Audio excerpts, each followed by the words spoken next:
Të nderuar shikues, mirëmbrëma, mirë se takohemi në servisin e dytë publik, në debatin e radhës të cilës sonte u kemi kushtuar kandidatëve për kryetar të komunës së Studeniçanit. Në krahun tim të djathtë kemi kandidatin e koalicionit Vlen, zotëri Sedat Beslimi, mirëmbrëma dhe mirëseardhët. Ndërsa në krahun tim të majtë, zotëri Ejup Abazi, kandidati i Aleancës Kombëtare për Integrim, për ndryshe AKI. Mirëmbrëma dhe mirëseardhët edhe për ju. Mirëmbrëma dhe mirë se ju gjetëm. Në këto zgjedhje të tetorit, si kandidat për të rifituar edhe një mandat, garon edhe kryetari aktual i komunës së Studeniçanit, zotëri Azem Sadiki, i cili deri në këto momente, edhe pse i ftuar, nuk i është përgjigjur zyrtarisht ftesës sonë. Zotëri Beslimi dhe Abazi, më lejoni në fillim t'ju asjeri rregullat të debatit zgjedhor, secili prej jush ka të drejtë t'i përgjigjet pyetjeve brenda 2 minutash, replika zgjat 1 minutë, ndërsa kundër replika 30 sekonda. Shpresoj se do të respektojmë minutazhin e parashikuar dhe do të mbajmë nivelin e diskutimit, duke prezantuar edhe programet dhe ofertat tuaja për banorët e kësaj komune. Para fillimit të debatit të theksojmë edhe për opinionin e gjerë se komuna e Studeniçanit përfshin 19 fshatra, 18 prej të cilave të banuara, ka rreth 17.946 votues dhe gjithse 21.970 banor. Zotëri Beslimi dhe Abazi, ju të dy jeni fytyrat e reja në këtë garë. Pse vendosët të kandidohuni për karikën e parë të komunës së Studeniçanit dhe cila është oferta juaj për 4 vitet e ardhshme? 2 minutat e para. Së pari faleminderit për ftesën. Vendimi për kandidaturën time për këtë zgjedhje lokale vjen si arsye sepse ne si gjenerat e re, si fytyrë e re, duhet të marrim përgjegjësinë për të zgjidhur shumë çështjet me të cilat komuna e Studeniçanit përballohet, edhe pse kanë kaluar shumë vite dhe mandatet dhe nuk janë zgjedhur ende. Mendoj se me programën në të cilën e kemi përgatitur, e cila është zhvillimore dhe është gjithëpërfshirëse për çdo vendbanim dhe çdo lagje të komunës së Studeniçanit, ne do të mundohemi që brenda afatit 4 vjeçar sa është mandati të zgjidhim të gjitha çështjet me të cilat pushteti aktual nuk ka arritur që t'i zgjidh.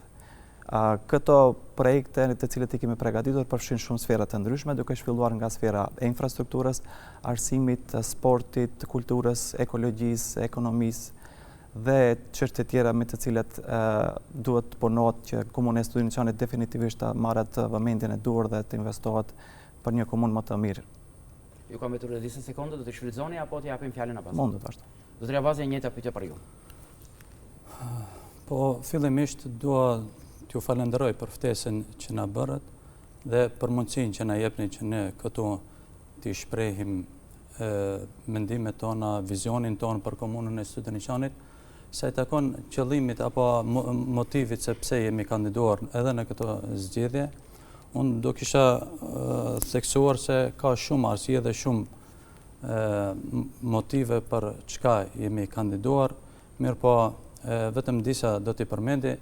Gjithashtu ne ngado që shkojmë, më thonë vizitojmë vendbanimet e komunës së Studeniçanit, shohim se popullata aty ka një kërkesë apo pret një ndryshim të ndodhë në komunën e Studeniçanit, për shkak se edhe pasi që kanë kaluar disa vite, disa mandate, shumë probleme ende kanë mbetur pa zgjidhur. Por gjithashtu diçka që duhet të theksuar në këtë drejtim është edhe të rikthehet apo të vendohet standarde në politikë bërje në Karshak apo në komunën e Studeniçanit, shkaku se pozita e votuesit për momentin njerëzit llogariten vetëm si votues, apo nuk i shikojmë se si njerëz të cilët kanë halle dhe kanë probleme, mirë po punohet apo realizohet ndonjë projekt para se të vinë dita e zgjedhjeve. Kështu që mendoj se ne këtë politikë bërja, apo këtë mënyrë, këtë stil të punës duhet ta ndryshojmë, dhe për këto arsye edhe jam kandiduar që nëse marr mandatin, që besoj se do ta kem mandatin 4 vite të ardhshme, unë do të filloj të punoj që nga dita e parë dhe nuk do pres që të më afrohet mandati dhe pastaj të zgjidh problemet të cilet apo hallet të cilet kanë Koha ju mbaroi. Të ndalemi një nga një, bën që se i përmendet infrastruktura, arsimi kështu me radhë, të ndalemi te infrastruktura, zotri Beslimi. Sa kilometra rrugë të reja dhe rekonstruime i nevojitet aktualisht komunës së Studeniqanit dhe sa premtoni ju se do të i përfundoni brenda mandatit, po që se fitoni gjithmonë besimin e banorëve të komunës së Studeniqanit? Komuna e Studeniqanit ka rrjet shumë të madh të rrugëve, të infrastrukturës rrugore. Si që dim, një pjesë e projekteve të mira që janë duke realizuar për momentin nga ana e qeverisë Republike së Maqedonisë Veriut, që është investim që nuk e mbaj mend ne si komunë e Studeniqanit që është bërë nga qeveritë e mëparshme, domethënë kemi investime mbi 3 milion euro, gjë që ndihmon shumë vendbanimet tona që të përgatiten për këtë pjesë të infrastrukturës, domethënë me asfaltimin e rrugëve. Përveç pjesës në cilën e ka bërë qeveria, në plan programin tonë kemi vendosur edhe pika tjera në të cilët ne kemi parë se faktikisht në afatin në të cilën i kalon kandidatit ose në realitet kryetarit të komunës, ka shumë ngecje në këtë aspekt, në pjesën e infrastrukturës. Domethënë, ne si që dim edhe si banor për edhe si qytetar të vendeve ku jeton në Studeniqan edhe vende tjera, punët që i ka bërë kryetari aktual ka qenë shumë sipërfaqësore, domethënë ka vendu vetëm asfalte pa e rregullu pjesën nëntoksore të çështjes infrastrukturore lidhur me pjesën e kanalizimeve, ujësjellësit edhe çështjeve tjera. Për shkak se në pjesën nëntoksore kemi pasur edhe shumë të zamë gypa të ujësjellësit vjetër, është bë asfaltimi, tash me kalimin e kohës ndodhin ato probleme që për momentin e kemi si luks si komunë e Studeniqanit, me të cilën kemi shumë pak buxhet, ne përsëri të fillojmë punim dhe rrugët që janë asfaltuar para 4 viteve përsëri ti rregullojmë. Edhe në këtë moment duhet ta ceki se këtu bëhet fjalë edhe për çështjen e ujit pishëm, të cilën e tangon jo vetëm Studeniqanin, por e tangon edhe një pjesë të fshatrave malor, në të cilën kryetari aktual edhe kryetarët e tjerë çdo herë kanë premtuar, mirë, por nuk kanë mundur ta zgjidhin këtë problem, siç është uji i pishëm, gjë elementare për çdo popull që jeton këto vende. Faleminderit zotri Beslimi, njëjta pyetje vlen edhe për ju zotri Avazi. Pra, për sa kilometra rrugë të reja dhe rekonstruime ka nevojë aktualisht komuna e Studeniqanit dhe sa premtoni ju që do t'i mbaroni brenda mandatit, po që se fitoni besimin e qytetarëve? Po shifeni, vendbanimet në komunën e Studeniqanit, sidomos Studeniqani si vendbanim Morana dhe Batinca, zhvillohen dhe zgjerohen shumë. Dhe kohëve të fundit, dhe më thonë, pjeset ku zgjerohen vendbanimet, sidomos Studeniqani në pjesën e poshtme të fushës, ashtu si që themi ne, por Batinca në të gjitha anët dhe Morana, kështu që në këto pjesë nuk ka infrastruktur rrugore, dhe ne parashikojmë, dhe më thonë që me programin tonë këtu ti rregullojmë këta rrugë, është një investim kapitali i cili duhet të bëhet, vetëm se ka filluar, mirë po ne në mandatin ardhshëm, do më thonë, do të vazhdojmë lidhjen e Studeniqanit me rrugë regionale, do më thonë me vendbanimin Idrizov, që kjo është një investim i madh kapital, i cili do t'i mundësojë popullatës e komunës së Studeniqanit të ketë dalje direkte në korridorin 10 apo në korridorin 10. Mirë po, gjithashtu, brenda vendbanimeve ka shumë rrugica dhe shumë rrugë të cilët duhet të rregullohen. Një prej këtyre është si rrugë më kryesore që e kemi parashikuar në programin zgjedhor, është rikonstruimi i rrugës që lidh vendbanimet prej Osinqani, Elov dhe deri në majën e Zez, kurse në krahun tjetër kemi edhe rrugën e cila çon për në Pagarush, Vërtekic dhe Gaber. Mirë po brenda vendbanimeve kuptohet se gjitha rrugicat e cilet kanë nevojë të rikonstruohen apo të ndërtohen, do t'i ndërtojmë në mandatin e Koha ju mbaroi. Replik nëse mund. Replik. Regjia, lutem 1 minutë replik. Replika shkurt, vetëm desha të potencoj se projektin kryesor që përmendi kandidati, kemi të bëjmë me një rekonstruim të rrugës lokale Studeniqani Idrizov. Kjo është pjesë e cila është në programën e qeverisë dhe mjetet janë ndarë dhe në këtë mënyrë faktikisht qeveria me gjithë projektet tjera ka bërë çmos që Studeniçani mos të ndahet nga komuna tjera, për shkak se edhe ne jemi pjesë e buxhetit shtetit, edhe ne jemi tatim pagues dhe kjo është një gjë shumë pozitive në të cilin qeveria aktuale ka vendosur që edhe pjesën e komunës së Studeniçanit ta përfaqësoj me projekte kapitale. Keni disa sekonda deri në mbarim? Zotëri Abazi, a keni kundër replikë apo jo?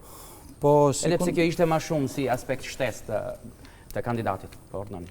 Shfrytëzoni të drejtën për kundër replikë. Po, 30 sekonda e lusë regjien.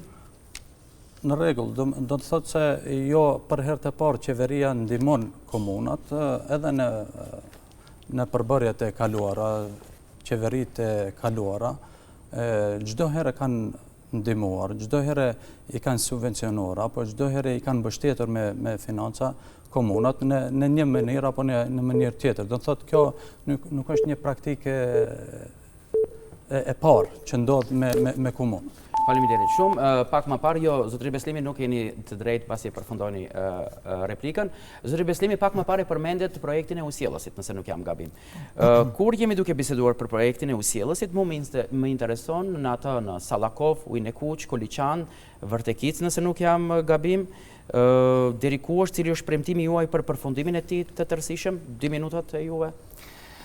Se përket Ujësjellësit për këto fshatra malor që i përmendet, ne ishim i vizituam të gjitha vendbanimet dhe me të vërtet populli banorët atje janë shumë të revoltuar për shkak se kalon shumë vite mandate të kryetarëve të mëparshëm. Janë premtuar këto premtime lidhur me ujin e pishëm, mirë po ende nuk janë realizuar. Domethënë bëhet fjalë për ujë të pishëm që është gjë elementare që duhet secili banor i vendeve tona që ta ketë në disponim. Se i përket Ujësjellësit që është nga liçenet e Sallakovës, këtu bëhet fjalë për një projekt të qeverisë së Maqedonisë së Veriut, në të cilën investohet dhe janë ndarë mjete të mjaftueshme për të bërë realizimi i kësaj sfere në lidhur me çështjen e Ujësjellësit. Për momentin nuk kemi informata saktë lidhur me komunën tonë për shkak se nuk e dim si janë arsyet, ndoshta nga mosdia apo nga shkaqet e neglizhencës, ky projekt ende shumë punohet shumë ngadalë. Ne siç e dim edhe nga paraqitjet e kryetarit aktual, shumë vite e ka premtuar këtë pjesë mirë, po nuk e ka realizuar. Faktikisht në kohën e fundit qeveria ka bërë projekte lidhur me këtë çështje dhe shpresojmë që në mandatin tonë që do të jemi, ne do ta garantojmë popullatës asajane se me të vërtet ajo pjesë siç është e Koliçanit, të Poshtën, Pagarushës, Vërtekicës dhe vendeve tjera do të kenë furnizim me ujë të pishëm dhe ky problem një herë për gjithmonë do të zgjidhet. Përveç kësaj pjese, ne kemi edhe shumë probleme tjera edhe në fshatin Studeniçan që ka të bëjë me ujin e pishëm në Batincë, shkaku i problemeve nga aspekti për shkak se kemi probleme me gypat e Ujësjellësit dhe investime tjera që patjetër duhet mos të bëhen që edhe këto pjesë të fshatrave të pajisen faktikisht kenë ujë të pishëm dhe të zgjidhet ky problem një herë për gjithmonë. Mbaroj koha juaj, zotëri Abazi, cili është premtimi juaj për përfundimin e tërësishëm të projektit të Ujësjellësit në Sallakov, Koliçan e kështu me radhë? Po mirë, do thotë kjo puna e Ujësjellësit më vjen keq se përsëri duhet të bisedojmë për punën e ujit në këtë kohë, në këtë shekull. Pa ujë është një pjesë e madhe e Studeniçanit. Më thonë pjesa e epërme e Studeniçanit, flas jo që është permanent, mirë po në momente kur ka defekte, kur ka plasje të gypave, ose kur ka probleme me rrimin, sepse me pompat të ujit shtihet uji për në pjesën e epërme, këtu në Studeniçan, dhe më thonë pjesa e epërme e Studeniçanit nuk ka ujë për pije. Dhe për fat keq, dhe më thonë për këtë projekt është investuar gati se 20 vite investohet. Është investuar që nga viti 2006, është ndërtuar rezervuari për ujë të pishëm, pastaj është ndërtuar pjesa, më thonë, rjeti primar dhe sekundar i Ujësjellësit, kurse nuk e di unë për çfarë arsye ende ky projekt i cili 20 vite investohet dhe nuk është në funksionim. Prandaj karrika e zbrazur këtu duhet të jap përgjigje se për çfarë arsye nuk vendohet në funksionim ky projekt që është shumë i rëndësishëm për banorët e Studeniçanit. Banorët e Koliçanit të poshtëm gjithashtu kanë probleme me vitet e tëra, me dekada në lidhje me ujësillësin. Kemi tani në paraqitet probleme edhe në disa mahalla apo në disa lagje në fshatin Batinc, gjithashtu problemi me ujë të pishëm, dhe kështu që ne në programin ton si prioritet kryesor e kemi që të zgjidhim përfundimisht të zgjidhim problemin me ujë të pishëm për çdo vendbanim. Faleminderit zotëri Abazi, ty e theksoj të dive se këtu pavarësisht që i bëni ngritni disa dyshime dhe akuza dhe parashtroni pyetje, do t'u rikujtoj se kryetarin e aktuales, kandidat për këto zgjedhje nuk ka marrë pjesë, kështu që nuk kemi qish edhe si në çfarë forme t'i vërtetojnë këto akuza që ju momentalisht po i adresoni. Kur jemi duke biseduar edhe për infrastrukturës, çfarë zgjidhjesh ofroni për trotuaret për gjatë rrugës kryesore apo magjistrale e përmendet ju pak më parë për rrugën magjistrale që lidh Studeniçan, Moran, Zelenikov. 2 minutat e para për zotëri Beslimi. Edhe trotuaret janë pjesë e infrastrukturës që më duhet secili vendbanim të ketë. Faktikisht edhe në pjesën e fshatit Studeniçan, Batincës edhe vendeve tjera, jo vetëm se rrugës magjistrale, kemi hasim në probleme të njëjta. Domethënë, për kushtoshmëri me marrjen e mandatit, ne do të bëjmë edhe zgjidhjen e këtij problemi, në të cilën aktualisht gjendet komuna e Studeniçanit në gjitha vendbanimet, jo vetëm në rrugën magjistrale. Do të punojmë me përkushtim të madh që faktikisht edhe rrugët kryesore në fshatin Studeniçan, Batinc edhe Moran të bëhen me trotuare për shkak se problemi më i madh që ndron tek lëvizja e qytetarëve. Sa më të përgatitur të kemi infrastrukturë, do të kemi edhe popullsi më të kënaqur nga aspekti i këtyre problemeve, për shkak se ne problemin më të madh e kemi me nxënësit e shkollës fillore në Studeniçan, Batinc dhe Moran, ku nxënësit shkojnë në shkollë dhe në realitet nuk kemi trotuare. Ato ecin faktikisht në pjesën e rrugës, ku në kohë shumë të këqija me shi bor, faktikisht nuk ka mënyrë se si ose kushte higjienike ku nxënësit do të ikin këtyre urave dhe do të ecin rrugën e trotuareve. Pjesa tjetër është që trotuaret krijojnë siguri për qytetarët dhe krijojnë lëvizje të lehtë. Ne si kryetar në mandatin tonë të ardhshëm, faktikisht pasi ta marrim mandatin nga populli, i sigurojmë se çdo pjesë në këtë aspekt, çdo trotuar, çdo rrugë kryesore do të investohet dhe do të mundësohet qytetarëve që në mënyrë të lehtë dhe të qasshme të arrijnë në destinacionin ku duhet. Posaçërisht do të bëhet nga arsye e vetme ku nxënësve duhet të jepet një prioritet shumë i madh, për shkak se kalojnë gjithë atë rrugë edhe ku edhe siguria është në pikpyetje, sidomos në pjesën e shkollës ku kemi në kohët e mëngjesit dhe pasdite kur nxënësit shkojnë në shkollë, kemi edhe shumë lëvizje të veturave dhe rrezikohen nxënësit në komunikacion. Koka ju mbaroi. Zotëri Abazi, e njëjta pyetje vlen për ju?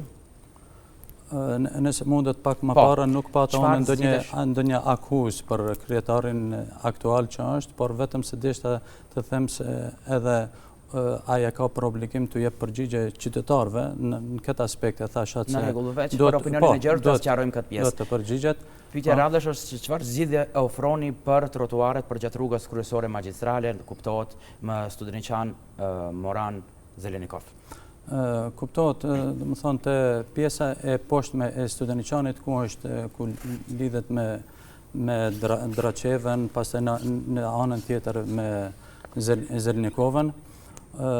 Këtu veç se është investuar apo është ndërtuar një pjesë e trotuarit, mirë po pjesërisht dhe nuk është edhe funksionale. Në programin ton kemi që të bëhet një shtek për këmbësor, po gjithashtu në pjesët brenda vendbanimeve edhe në Moran, edhe në Studeniçan, edhe në Batinc, për shkak se numri i madh i nxënësve është që lëvizin, i banorëve që lëvizin brenda këtyre vendbanimeve dhe ne nëse mund të mburremi me diçka, mund të mburremi me numrin e madh të nxënësve, të fëmijëve që kemi në komunën e Studeniçanit, mirë po për ata duhet të ofrojmë kushte gjatë lëvizjes së tyre, sepse shkollën e kanë shumë larg, dikundi 2.5 km apo dikush është larguar edhe 3 km, kështu që gjatë shkuarjes dhe ardhes prej shkollës fillore sidomos për fëmijët e vegjël, paraqet një problem i madh nëse nuk ofrojmë kushtet e mira apo nëse nuk ofrojmë shtek apo trotuare nëpër të cilët do të lëvizin ata. Ju kam mbetur edhe pak kokë, doni ta shfrytëzoni apo? Jo, faleminderit. Zotëri Beslimi, si planifikoni ti siguroni mjetet për realizimin e këtyre projekteve infrastrukturore që i përmendni? Ka mënyra të ndryshme për sigurimin e mjeteve. Do më thonë se pari kemi buxhetin lokal të komunës së Studeniçanit, i cili edhe pse siç e kemi informatat nuk është i mjaftueshëm për realizimin e gjitha këtyre projekteve, i realizon një pjesë themelore të projekteve që i përmendim edhe që i kemi në programin tonë. Pastaj kemi ma herët e theksova për krahun e qeverisë, si asnjëherë më parë, do të thonë qeveria brenda një mandat, këtij mandate një veçare gjysmë, ka bërë shumë investime në komunën e Studeniçanit. Ne do të punojmë së bashku me qeverinë përsëri që të kemi një kontinuitet të investimeve kapitale infrastrukturën në komunën e Studeniçanit. Pastaj kemi edhe mënyra të ndryshme ku do të sigurohet buxhet. Kemi organizatat jo qeveritare, kemi TIK-ën, kemi ambasadat e shteteve të huaja të Bashkimit Evropian, kemi edhe Bankën Botërore. Ne si komunë faktikisht pas marrjes së mandatit do të bëhen projekte. Për projektet do të realizohen analizat detale për buxhetet. Aty ku kemi probleme do duhet me sinqeritet madh dhe me përkushtim të dilet në terren dhe të kërkohet ndihmë nga çdo institucion, duke filluar nga qeveria e jon dhe organizata tjera që i përmendëm më herët. Kjo do të bëhet patjetër për shkak se ne ja kemi borxh atij vendit tonë që ta zhvillojmë, bëjmë ndryshimin e shumëpritur edhe pse shumë vite jemi mbas në komunën e Studeniçanit. Si mund ta theksoj edhe këtë pjesë, si mod në kohën e fundit në Studeniçan, si zakonisht para kohës së zgjedhjeve këtë muaj, është një aktivitet që realizohet nga kryetari aktual me shtrimin e pllakëzave të bekaton. Kjo është diçka jo e moralshme për shkak se ka qenë 16 vite mandat ka pasur, tash para zgjedhjeve fillon t'i bën edhe këtë zgjedhje të problemet që janë problemet që zgjidhen shumë koha juaj mbaroi. Të shkurt. Zotëri, Abazi e njëjta pyetje vlen, si planifikoni të gjeni mjetet për realizimin e këtyre projekteve infrastrukturore? Kuptohet, baza e një buxheti komunal është, më thonë, të ardhurat që janë në buxhet nga tatimet të cilat e mblidhen.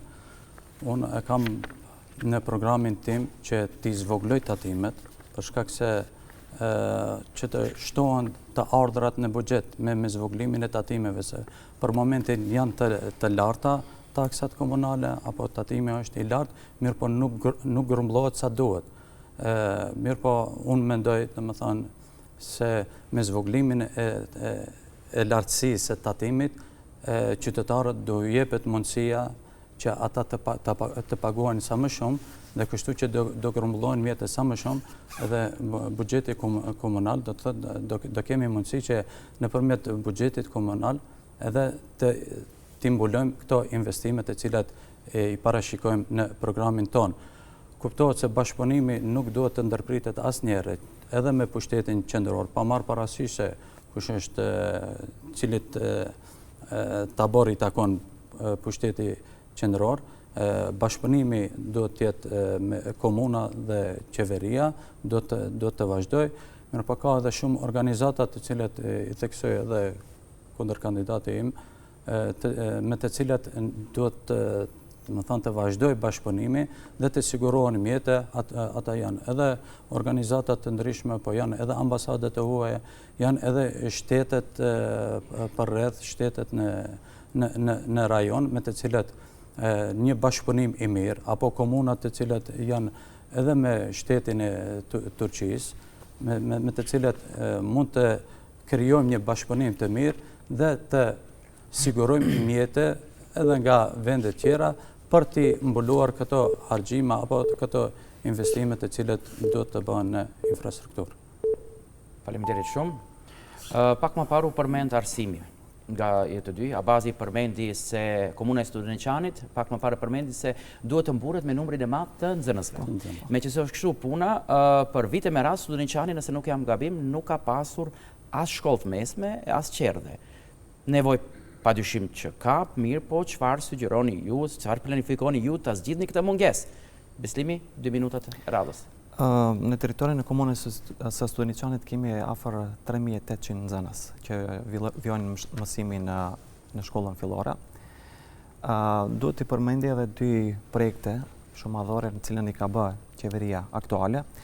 Me vendim qeverisë më 5 gusht në vitin 2025 është bë mundësia që shkolla e fshatit Moran të mëvetësohet nga shkolla fillore fshatit Studeniçan dhe ta mbaj emrin e patriotit tonë të njohur shqiptar Azem Morana, në cilën ka lënë një gjumë shumë të madhe në historinë tonë shqiptare. Pastaj një pikë tjetër në këtë aspekt në sferën e arsimit është edhe medresja si shkollë e mesme, ku në realitet ka marrë akreditimin e Ministrisë së Arsimit dhe ju pranohet shkolla e mesme nxënësve që mbarojnë medresen dhe të vijojnë mësimet në fakultetet tjera, se deri tash nuk ka qenë edhe pse ka qenë dëshirë e kahmoçme, mirë po nuk është mundur të realizohet. Kjo falë qeverisë aktuale që në mandatin 1 vjeçar e gjysmë i bëri këto 2 projektet. Ne faktikisht në pjesën e shkollës së mesme, për momentin Studeniçani dhe vendet tjera kanë nevojë për shkolla të reja dhe ose shtim të klasave. Them nga ky aspekt për shkak se kryetari aktual çdo herë gjatë paraqitjeve të mëparshme dhe mandateve të tjera ka përmendur edhe shkollën e mesme. Arsyet që i përmenda më herët është se ne do të fokusohemi në krijimin e kushteve për nxënësit, për gjithë nxënësit të cilët krenohemi se janë shumë numër të madh, 3800 nxënës në kuadër të komunës së Studeniçanit, edhe të bëjmë faktikisht sipas programit që kemi një shkollë të re në pjesën e poshtme të fshatit Studeniçan, ku do të afrohet nxënësi objekti shkollor afër nxënësve në pjesën e poshtme të Studeniçanit, pastaj krijimin edhe një pjesë të shkollës ose krijimin e disa klaseve në fshatin Moran, Koliçan të poshtëm dhe në gjitha shkollat tjera të bëhet mirëmbajtja, për shkak se gjatë vizitave që i kemi pasur në terren, kemi hasur në disa vende se shkollat janë në një gjendje të mjerueshme, sidomos shkollat që kanë të bënë me pjesën e vendeve apo fshatrave malor. Ne gjatë këtij mandati, si kryetar komune, do t'i sigurojmë çdo vendbanimi, edhe çdo qytetari dhe çdo nxënësve kushte më të mira për shkollë, për shkak se ato janë ardhmëria e jonë. Faleminderit, zotëri Abazi. Si planifikoni të zgjidhni këtë mungesën e shkollës së mesme dhe qerdhës? Në programin zgjedhor kemi ndërtimin e 2 qerdheve, do thonë një qerdhe në fshatin Batinj dhe një qerdhe në fshatin Studeniçan, si nevojë menjëhershme që duhet të plotësohet e banorëve të këtyre vendbanimeve. Pasi që thonë të bëjmë ndërtimin e qerdheve, gjithashtu në programin tonë kemi ndërtimin e një shkolle fillore, mirë po ajo duhet të theksoj se ajo është vetëm si një ide, edhe do ngel për shkak se realizimi i kësaj ideje kërkon më shumë kohë.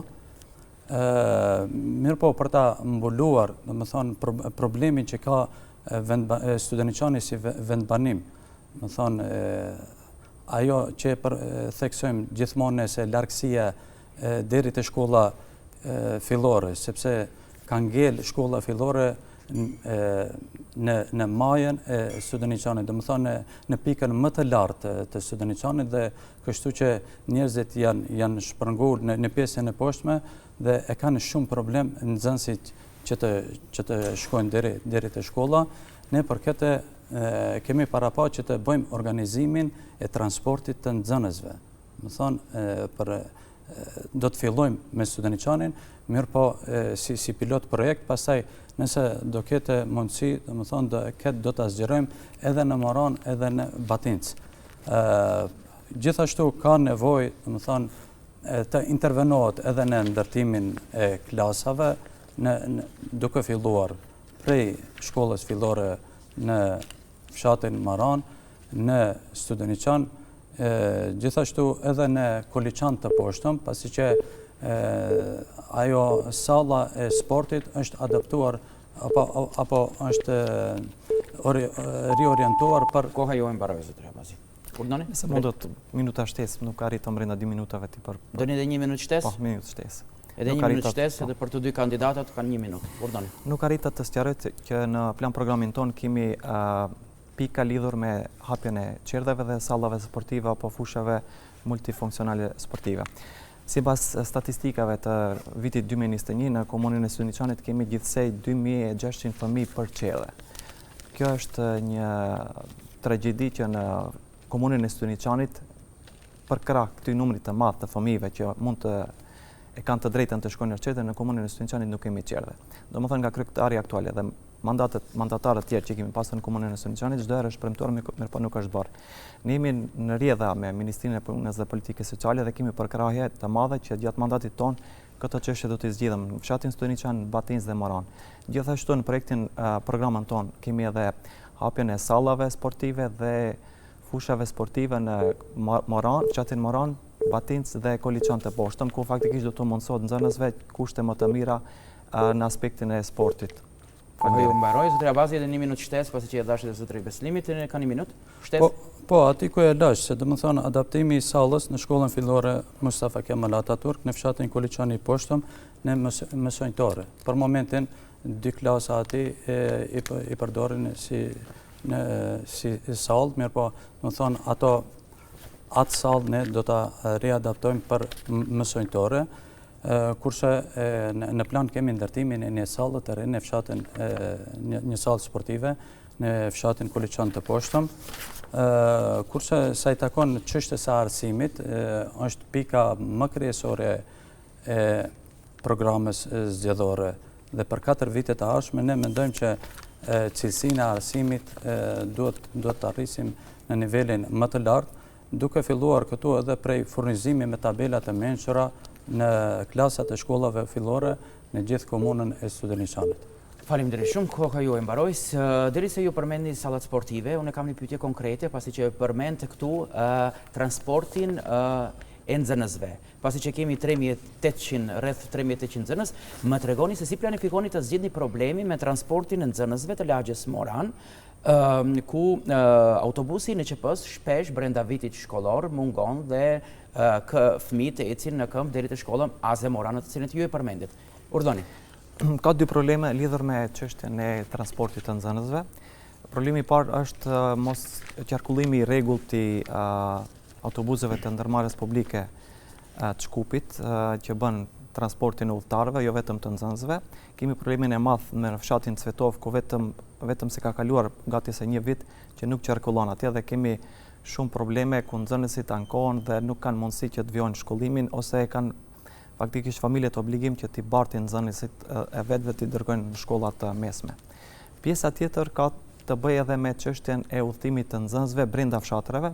Më herët e cekëm se largësia e shkollës e bën që nxënësit të udhtojnë ose në këmbë ose familjet e tyre detyrohen të ndajnë një kohë brenda ditës, edhe pse kanë angazhimet e tyre dhe t'i dërgojnë familjet e tyre në shkollë, që është shumë e vështirë.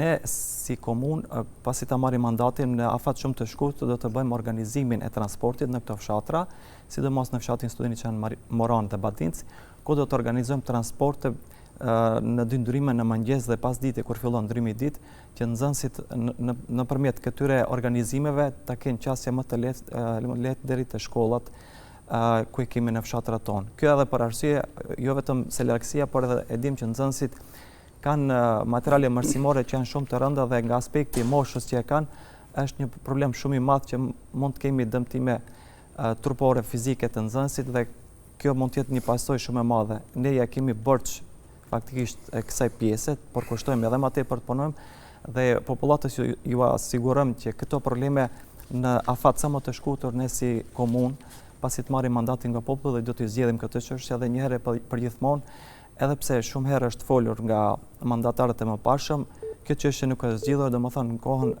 pasi të merret mandati do të zgjidhet kjo çështje shumë shpejt. Faleminderit. Zotëria Abazi. Po, ndërmarrja për qarkullim e qytetit të Shkupit ka linje, mirë po nuk ka linje deri te shkollat fillore, nuk sidomos në fshatin Syniçan dhe në fshatin Moran nuk ekziston kjo linje fare. Ne kemi një autobus të cilin e kemi siguruar, domethënë që nga para 15 viteve mund të them, apo dikundi 13 vite më saktë ka, në vitin 2012, donacion nga Qeveria e Republikës së Maqedonisë në atë kohë dhe ai autobus nuk përdoret domethënë për transportimin e nxënësve deri në për shkolla. Me të marrë, domethënë komunën, ne këtë autobus do ta fusim në funksionim që të bëjë transportin e nxënësve.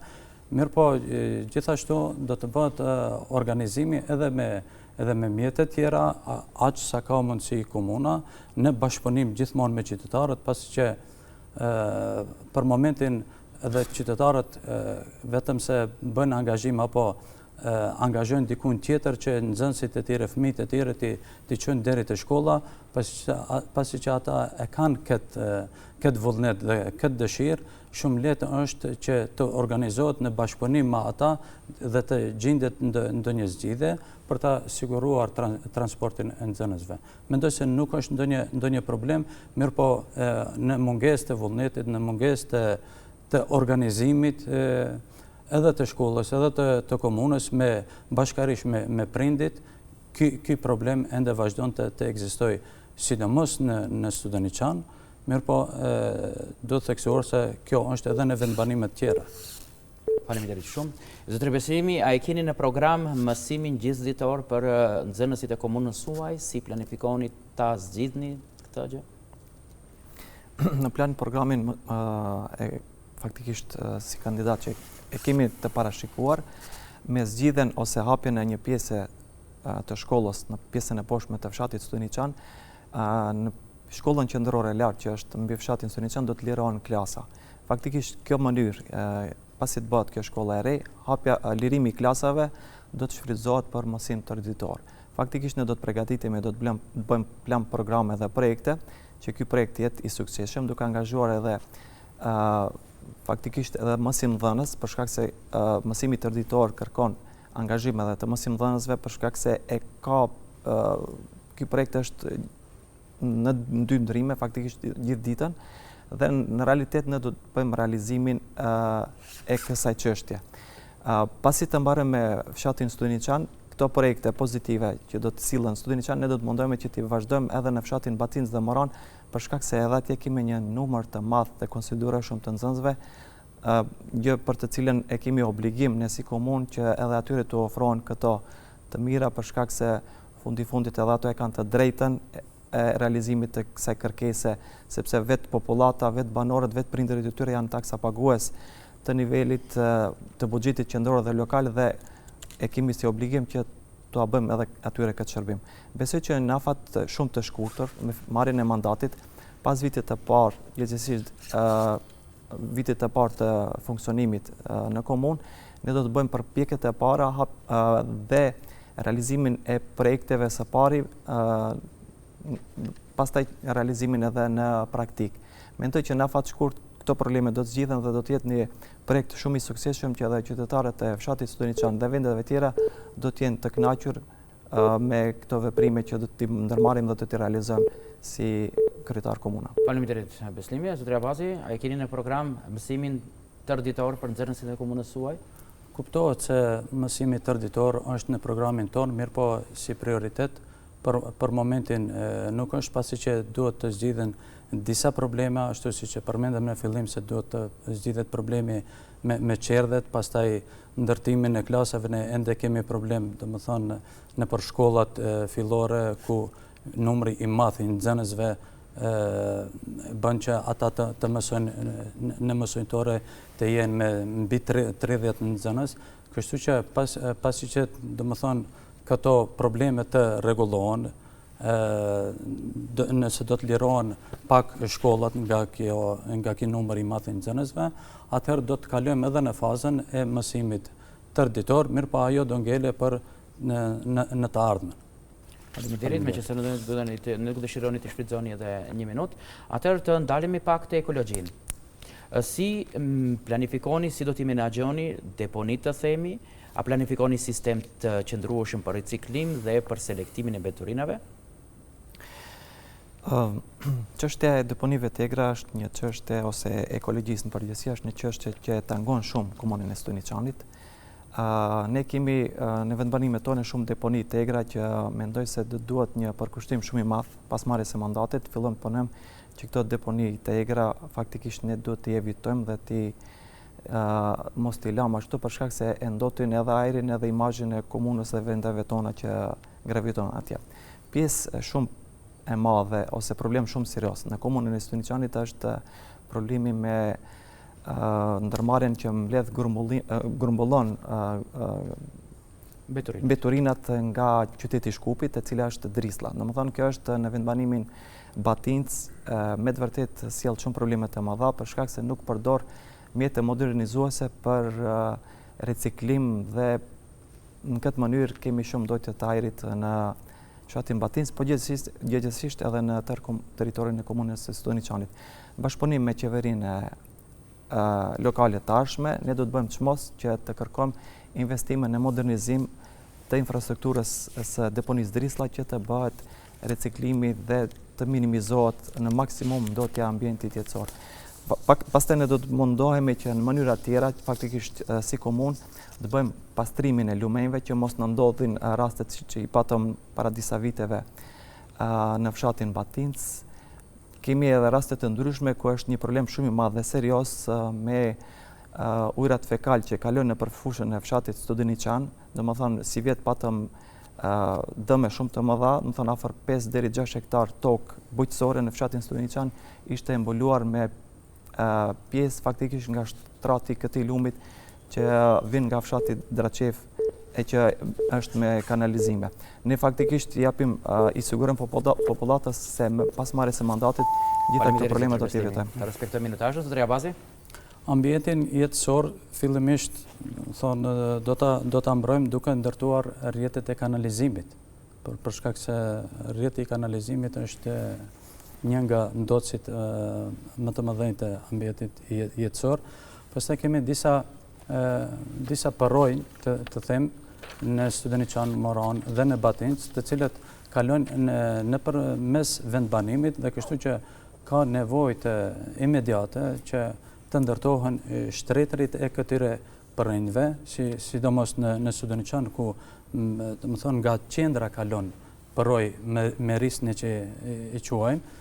Pastaj ka edhe një proj tjetër që është proj that apo proj i kërnjovës që i themi, dhe kemi në program që këta shtretër të këtyre përrinjve ti ndërtojmë, ti betonojmë që sepse këtu mblidhen më shumë mbeturina dhe ndotin ajrin dhe ujin.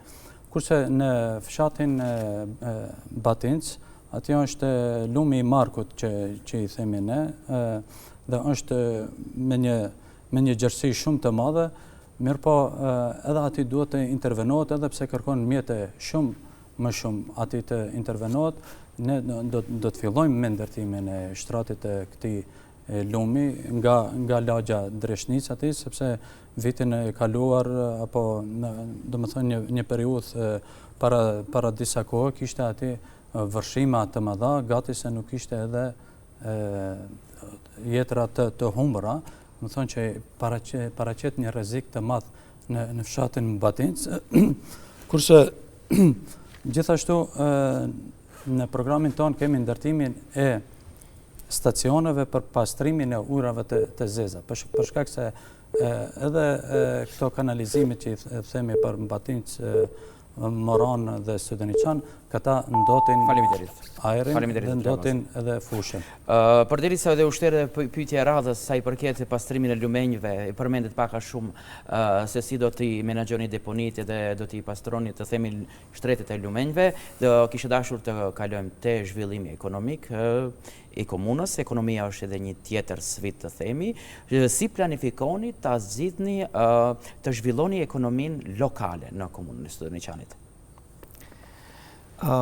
Zhvillimi i ekonomisë në nivel lokal don parakushtet e veta, domethënë ne si administratë komunale do të marrim gjitha hapat që të bëjmë mundësi që afaristët e rinj që do të investojnë faktikisht në komunën e Studeniçanit ta kenë më të lehtë qasjen për marrjen e leve për ndërtim apo për investim në komunën e Studeniçanit.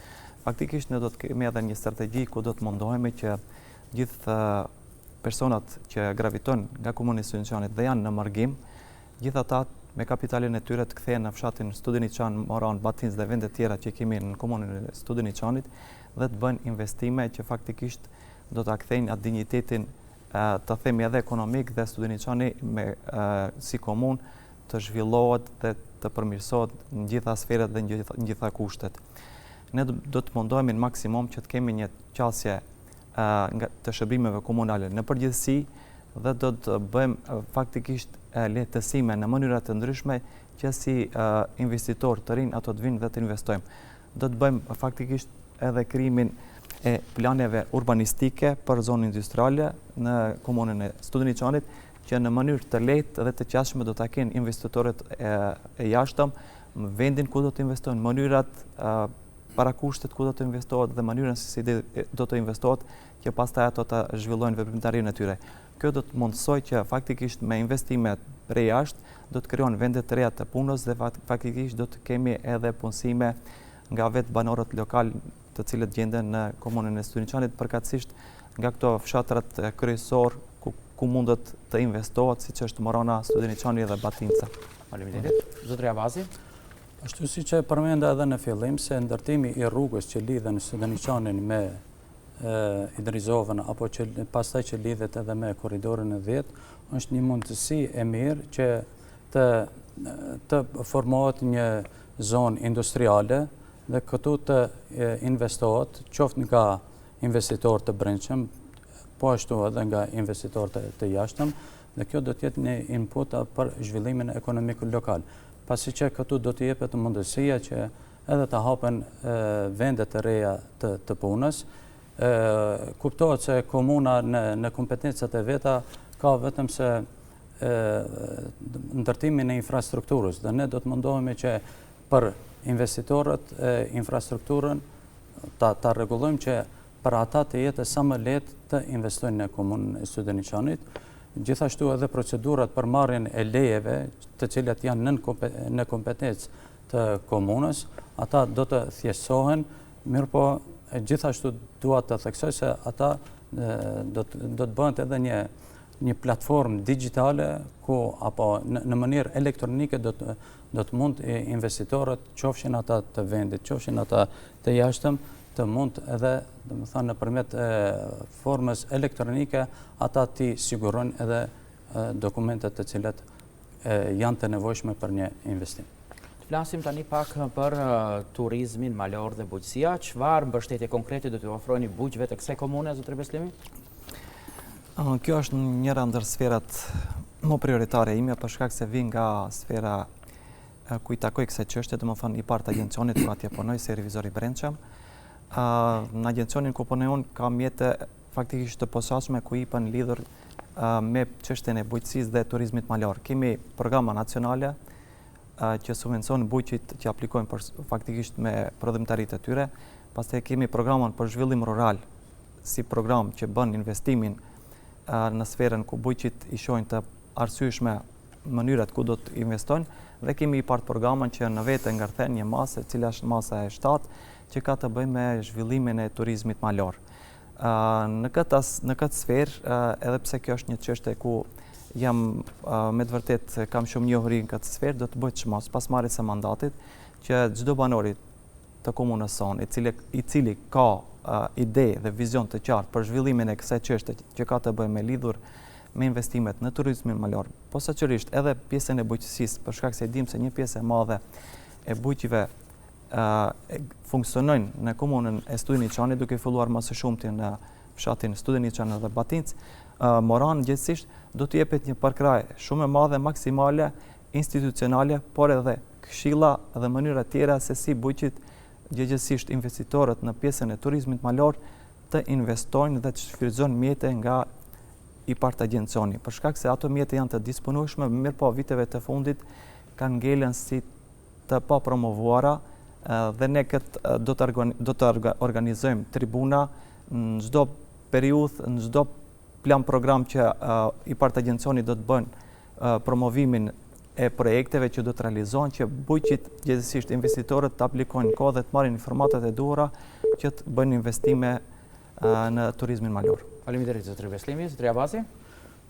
Shpesh është folur për hapjen e një zhyre në komunën e Studeniçanit që t'i përkrah buqit dhe t'ju ndihmoj buqive, mirë po ende sot e kësaj dite nuk është hapur kjo zhyre dhe unë në mandatin, domethënë 4 vite të ardhshme, mendoj menjëherë që të hap një zhyre për shkak se ajo zhyre do t'ju ofrojë ndihmë, do t'ju ofrojë këshilla, jo vetëm këshilla, mirë po do t'jetë e mjaftueshme, domethënë buqit që se dim ne, buqit nuk kanë mundësi apo kur është puna në përgatitjen e dokumentacionit, ata hezitojnë që të përgatitin dhe kështu që kjo zhyre apo punëtori i cili do të punësohet për këtë qëllim, do të mjaftoje që një bujk vetëm me një telefonat të marrë shërbimet dhe të udhëzohet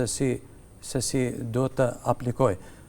Kuptohet ata të cilët, më thonë, mjetët të cilët janë të qasshme në Agjencionin për Zhvillimin Rural, në të gjitha aplikacionet apo në të gjitha thirrjet publike do të kenë buqit një lehtësim që do të ndihmohet që ata të përgatiten aplikacionet për ata dhe ata t'i marrin këto mjete dhe të bëjnë investimet e tyre gjithashtu edhe në turizmin malor, në ndërtimin e objekteve hotelerike apo në restorane të ndryshme.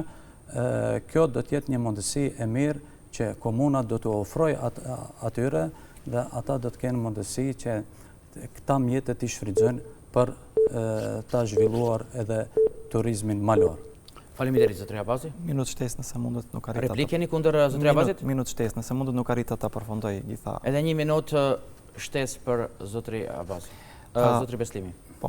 Nuk arrita të përfundoj se kemi pasur takime në Ministrinë e Bujqësisë, jemi në rrjedha dhe nga dëshmëri nga ana e Ministrisë së Bujqësisë që të hapet një zhyre në pjesën e objektit të komunës së Studeniçanit, ku bujqit faktikisht në mënyrë direkte do të kenë qasje me punëtorët e Ministrisë së Bujqësisë që në mënyrë të lehtë dhe të qasshme të bëjnë aplikimet për subvencione.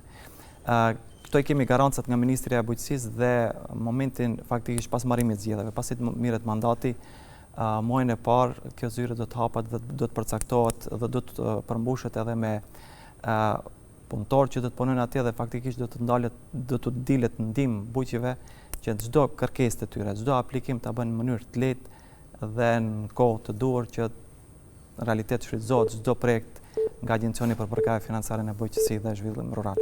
Faleminderit zotëri Beslimi, zotëri Abazi keni 1 minutë shtesë. Faleminderit, nuk kam. Atëherë, tu ditë e përmendet se komuna ka potencial për zhvillimin e turizmit malor, apo?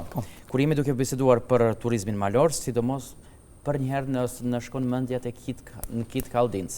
Tani, a ka zhvillim turistik pa përfunduar tërësisht të themi rruga Draqef, La Kaldinc? 2 minutët. Veç më herët e përmenda se qeveria ka nda mjete në këtë aspekt dhe kemi rregullim të infrastrukturës rrugore deri në Preslap, në Kitk, edhe kështu në këtë mënyrë krijon parakushte që të zhvillohet ky lloj investimit i turizmit malor. Domethënë çështjeve që kanë të bëjnë me hoteleri dhe restorane. Kjo është një merit shumë e madhe qeverisë që në këtë mënyrë don edhe ne mundson që ne si komunë të zhvillohemi edhe në këtë aspekt. Për momentin janë realizuar disa punime infrastrukturore, domethënë rrugore, janë shtruar pjesa e asfaltimit deri në Preslap, ku faktikisht tash investitorët janë të gatshëm që në këtë mënyrë të fillojnë me ide të veta dhe të bëjnë investime në ato pjesa ku me të vërtet ne si komunë e Studeniçanit kemi nevojë që të zhvillohemi në nivel lokal dhe mos të shkojmë në vende tjera të bëjmë harxime më të mëdha që të kalojmë kohën me familjet tona, me fëmijët tanë, me prindrit tanë, një kohë relaksi, pushimi gjatë vikendeve apo ditëve tjera.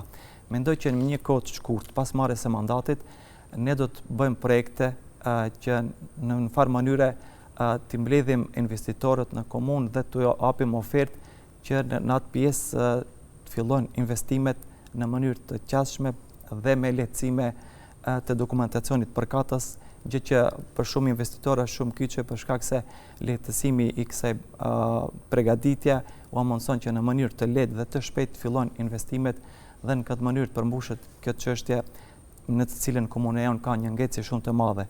Edhe pse çdo herë është përfolur, mirëpo në komunën e Studeniçanit pa pasur investime siç i ka bërë qeveria me ndërtimin e asfaltimit deri në Preslav, këto çështje nuk kanë mundur zgjidhur shkaku i problemeve infrastrukturore. Zotëri Abazi, 2 minuta të radhës. Ashtu siç e përmendet edhe ju, se Kitka është një pikë shumë e rëndësishme në komunën e Studeniçanit, dhe arsyeja se ne nuk jemi edhe larg kryeqendrës së Republikës së Maqedonisë së Veriut, pra nga Shkupi, dhe është një destinacion i afërt, mirëpo kërkon, investim në infrastrukturë. Kështu që kjo investim ka filluar që nga viti 2006, mund të them. Në vitin 2009 është asfaltuar rruga, një pjesë e rrugës, nga Manastiri Pelenic, ati ku i takon komunës së Studeniçanit, deri në Kuliçan të poshtëm. Pastaj është vazhduar në të njëjtën rrugë, është investuar deri në Kuliçan të epërm. Gjithashtu, kjo faza ka shkuar, dhe këtu dua të theksoj se kjo pjesa Kuliçani poshtëm dhe Pelenic, këtu në programe kemi që ta zgjerojmë rrugën për shkak se paraqet problem edhe për vetë banorët e Kuliçanit të poshtëm, dhe duhet të zgjerohet kjo rrugë, që do të thotë se është investuar gjithmonë, është një rrugë e gjatë, dikundi 20 kilometra, deri në Kitkë lart, për ta zhvilluar më tepër turizmin malor, apo për të hapur kapacitete të reja të restoraneve dhe hoteleve. Mendoj se duhet të vazhdohet, edhe pse kemi disa kapacitete të vogla, si në Kuliçan të epërm, me ushqime tradicionale. Kjo do të vazhdoj që komuna ta përkrah këtë segment që dhe të promovoj edhe turizmin malor nëpërmjet agjencioneve të ndryshme. Faleminderit zotëri Abazi. Pasi që jemi drejt përfundimit të debatit, dëshiroj të ndalemi shumë shkurtimisht edhe për buxhetin e komunës, i cili është shumë po jemi drejt përfundimit. Nëse ka mundësi të ndalemi te buxheti, flasim përfundimisht për buxhetin e komunës, i cili po ashtu është i rëndësishëm, ju paralajmëruat shumë projekte infrastrukturore dhe arsimore. Pra, mund të më tregoni se si do t'i siguroni transparencë në menaxhim, a do të ketë punësimet e rejat dhe a do të përfshin gratë në sektorin gratë në drejtoritë komunale, dhe sa planifikoni për shembull sa gra për planifikoni të përfshini? Zotëri Beslimi. Buxheti komunal dihet se përbëhet nga dotacionet që jep qeveria dhe tatimet ose taksat që grumbullon faktikisht si pjesë e të hyrave të buxhetit komunal. Ne do të punojmë edhe në këtë pjesë që të jemi shumë më efikas dhe efektiv, që sa më shumë tatime të mlidhen në bashkëpunim me pjesën e dotacioneve që jipen nga qeveria, të bën investime shumë të rëndësishme që janë lënë shumë pasdore vite me radhë. Pastaj në këtë aspekt do të kemi edhe përkrahje të qeverisë nivel qendror, ku bashkërisht me ministritë përkatëse si ajo punës dhe politikës sociale, ministrisë së arsimit dhe ministritë tjera, që faktikisht ne si komunë do të kemi përkrahje dhe mbështetje në kërkesat tona, do të bëjmë përgatitje të projekteve dhe me ndihmën e këtyre aspekteve realizim në çdo sferë, edhe në infrastrukturë, edhe në arsim, edhe në sfera tjera të cilët kemi projekte konkrete që janë në të mirën e banorëve të komunës së Studeniçanit. Se përket pjesës punësimeve, ne do të bëjmë analizë detale të strukturës të punësuarve në komunën e Studeniçanit, aty ku kemi nevojë që të promovojmë dhe si komunë të ekipojmë, do të bëjmë çmos që në farë mënyre të dalim ndihmë popullatës edhe si shërbime administrative që të jemi të qasshëm dhe popullata të merr shërbimet në mënyrë të lehtë dhe pa probleme birokratike. Se i përket çështjes zgjedhjes problemet me aktivizimin e gjenisë femërore në udhëheqjen e komunës Studeniçanit ose ndërmarrjet, ne pas marrjes së mandatit do të bëjmë çmos që edhe këtë kategori ta përfshim në këtë pjesë dhe një herë përgjithmonë edhe komuna e Studeniçanit të ketë prioritet edhe këtë kategori që është lënë shumë pasdore shumë vite me radhë. Faleminderit zotëri Beslimi. Zotëri Abazi? Blok dotacionet ashtu si që dini edhe ju, se ato vazhdojnë edhe nuk mund të ndalë askush. Më thonë, ato janë një pjesë e buxhetit komunal, dhe ato ndahen sipas për kokë banore apo për kokë nxënëse nga Ministria e Arsimit. Kurse buxhetin vetanak që e ka komuna, edhe gjatë debatit unë e përmenda se do të bëjmë çmos që ta rrisim shkallën e pagesës me zvoglimin e tatimit që do të jepet mundësia qytetarëve, domethënë me një periudhë të caktuar kohore që ata të shlihin edhe borxhet që i kanë, edhe ajo do të jetë një grumbullim i mjeteve, plus dhe me këto mjete komuna do ketë mundësi që të realizoj projektet të cilat janë të parapara. Punësime, ata që janë për momentin, do të rregullohen me vendime, se sa kam informacion unë, ka disa punësime të cilat janë me kontratë. Ndërmarrja komunale nuk ka kapacitetet të mëdha që të bëje punësime, mirë po ata që janë, ai grupi vogël i punëtorëve, kurse sa i takon, më thonë, përfaqësimit të gjenisë femërore, kuptohet se ajo është një princip të cilin duhet ta respektojmë të gjithë, dhe me siguri se nuk do hamendemi në këtë drejtim, besoj që nuk do kemi probleme në këtë drejtim. Ju ka mbetur edhe 15 sekonda, do t'i shfrytëzoni apo jo? Faleminderit, do t'la lëmë. Replikë e shkurt. 30 sekonda replikë të fundit për Beslimi. Edhe për krah asaj që njihemi dhe kam një respekt shumë të posaçëm për kandidatin, mund ta theksoj se gjatë këtyre projekteve që përmendi duhet ta dimë se BDI ka qenë shumë mandate ka pasur, domethënë brenda 23 viteve, dhe nuk ka arritur që shumë çështjet që i përmendëm të zgjidh. BDI ka pasur edhe 2 herë mandate, domethënë 8 vite ka qenë pushtet lokal dhe nuk ka arritur të gjithë këto çështje. Mendoj se tash me zgjidhjen edhe neve si kryetar komune do të bëjmë çmos që këto probleme të zgjidhur bashkërisht me qeverinë. Mbaroj zotëri Beslimi, zotëri Abazi, 30 sekunda përfundimisht. Po, më vjen keq se kandidati e hapi këtë temë, domethënë në fund të emisionit, për shkak se është një temë që e cila duhet ta diskutojmë me ditë dhe me muaj, mirë po vetëm këtë deshta të them se në kohën e BDI-s, derisa ka qenë edhe në pushtetin qendror, edhe në pushtetin lokal, unë kam një raport këtu se sa punë janë bërë edhe në komunën e Studeniçanit, shumë probleme kemi që ende janë pushtetin qendror. Shumë probleme ju mbaroj, zotëri Beslimi dhe Abazi kishin në dispozicion rreth 60 minuta, besoj se kjo debat duhet të replikat e kundër replikat në fillim të emisionit. Faleminderit ju që morët pjesë në debatin zgjedhor të kushtuar kandidatëve për kryetar të komunës. Faleminderit gjithashtu edhe juve. Vetëm mund të theksoj koha mbaroj zotëri Beslimi. Të nderuar shikues, ju ndoqët debatin mes kandidatëve për kandidatëve për kryetar të komunës së Studeniçanit, mes zotëri Sedat Beslimin nga koalicioni Vlend dhe Ejup Abazin nga Aleanca Kombëtare për Integrim. Vlend theksohet se në këtë debat, edhe pse garon në këto zgjedhje, ishte i ftuar dhe kandidati për faktikisht kryetari aktual i komunës së Studeniçanit Azem Sadiki, i cili edhe pse i kemi ftuar deri në këto momente nuk morën ftesë për të ardhur. Pra, faleminderit që na ndoqët, qëndroni me ne.